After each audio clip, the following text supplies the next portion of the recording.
1027 WNEW.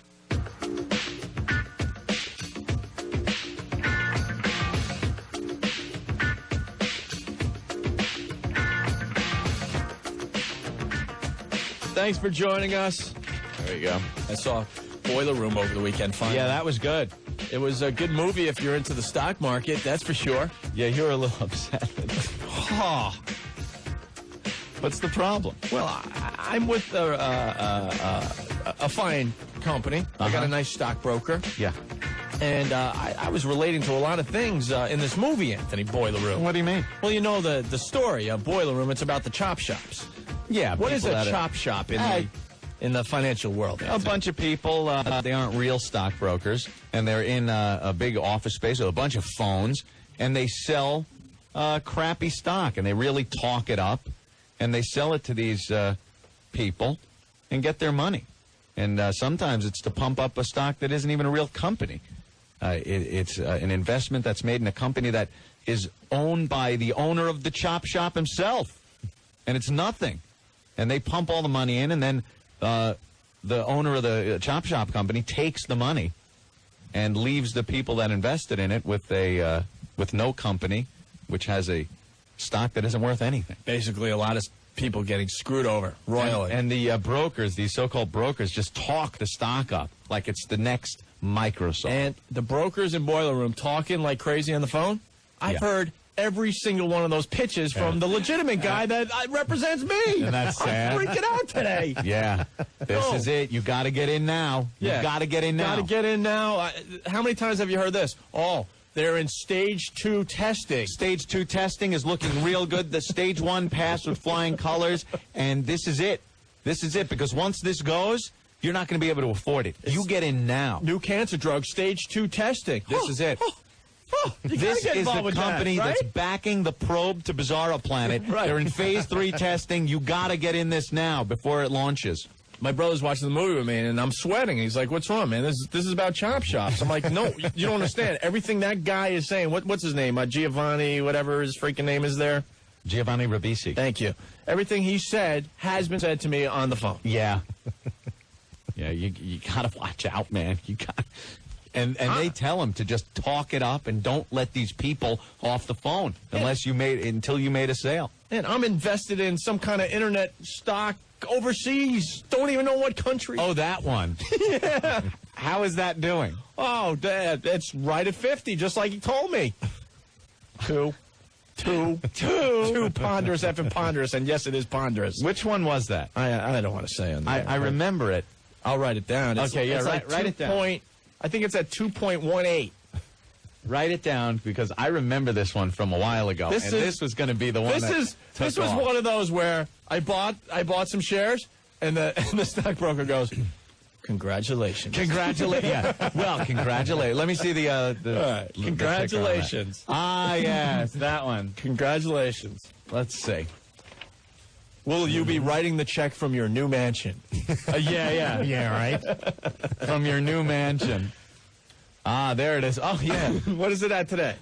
Change today. Volume. No, see, 2.08.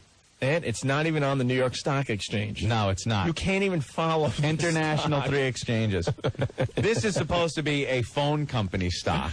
Like an internet company. It's the AOL of, like, East Bum F somewhere in Asia. Right. That's what this one is billed at.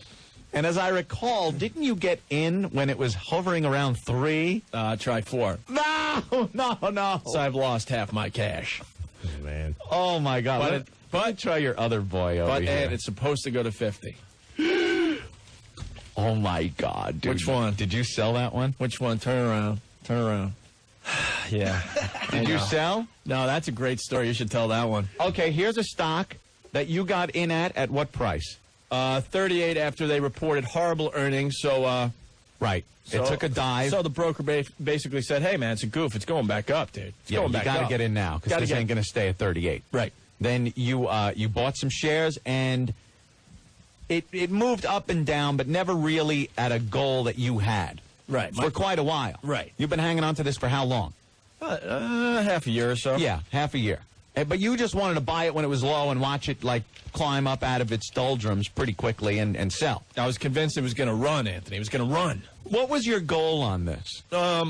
55. $55 a share from 38 would have been a great haul. Which is not out of the question. Of course not. You know, its name stock. 52-week high was a little higher than that. It wasn't 50 a lot. Let me just say, this is a mover on the NASDAQ. This is a big name stock. Huge. Now, what did it get up to maybe 2 weeks ago? Not even, right, Rick? Not even, like a week ago. And here's a case of where everyone heard me say this in the office. I go, we've been listening to this for months. I go, every time it hits like a really nice price, and that was his goal price, now it was at 50, he goes, you know what? No, I'm going to go to 52. No, you change it. Yeah, you would, goddamn it, you would.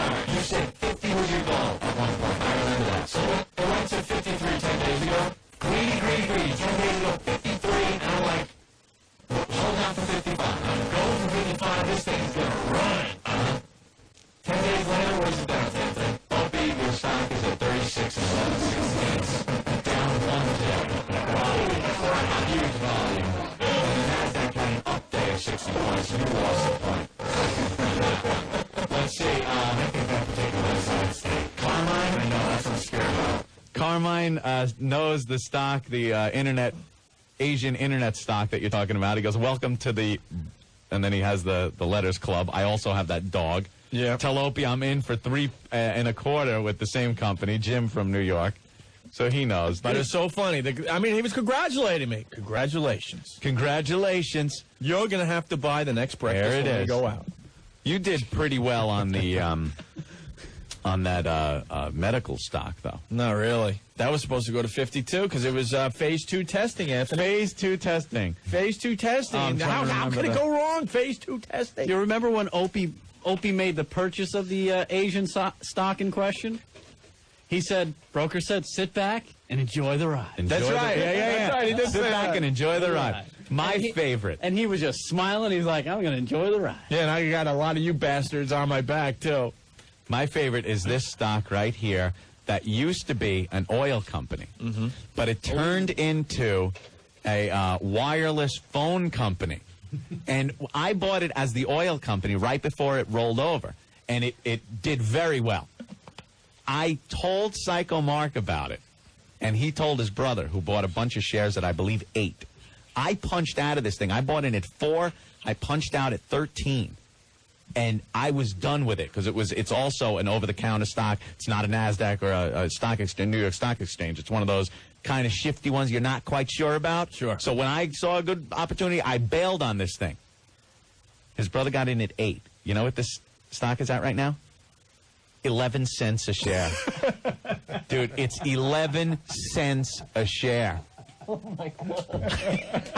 And the people on the, because I go on this RagingBull.com message boards. Yeah. They are still talking it up. Here it goes. Oh, it moved a penny today. It's ready to rally. Dude, it's at 11 cents. 11 cents. It's over, Johnny. Don't worry, Ann. I lost money with you, too. Which one? ECEC?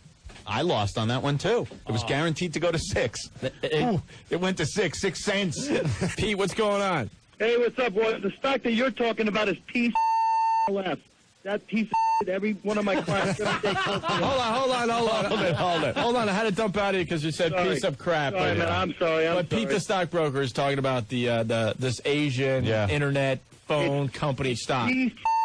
I swear to God, 3 times a day I have clients calling me up going, hey, what do you know about this stock? It's supposed to go to 100 or 50. It's the next AOL. Yeah. That stock ain't going anywhere. No. Wood. It's wood. It's dead. It's wood. I know about wood. Thank you. That's great. Yep. All right. Look at It's wood. I know about wood. That's funny, though. Boy, you got to be in it to win it. Chris, Or what's lose going it. on? Chris. Yeah, I was a broker a long time ago. Yeah. And I worked in a small firm in Baltimore. And the first stock that they had us sell, they gave us this whole pitch. It was a company that made potato flakes in Russia. Yeah, that's great. And I called my friend today. I said, I can't believe I used to sell this thing. We used to call it people. Remember McDonald's? They moved into Russia, and their biggest problem was that they couldn't manufacture potatoes. So we got this company that's going to manufacture potatoes in Russia. And it sounds all great. It's like, wow, you know something? This might work. Yeah, you go, sir, do you realize that 80% of all the potatoes in Russia, they go bad before people even get to eat them? Now, if you could take those and find a way to process that, there's 80% more profit. And I just couldn't. I sold this thing, and after a while, I mean, here's a kid fresh out of college, knew nothing about the business. I made like $120,000 my first year. And finally, I started looking at all my customers' accounts, and nobody made a nickel. Yeah. I'm going, you know what? Something that doesn't make much sense. And then, I'm selling people potato flakes in Russia, and every stock's going down. And I ended up leaving and going to a legitimate firm. But it was just amazing that the stuff you could sell to people. Yeah.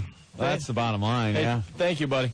All right, thanks. People will buy anything Well, if a lot- you have a good enough line, even over the phone. A lot of people want to talk about chop shops and the stock market and stuff. We'll be back. 212-757-1027.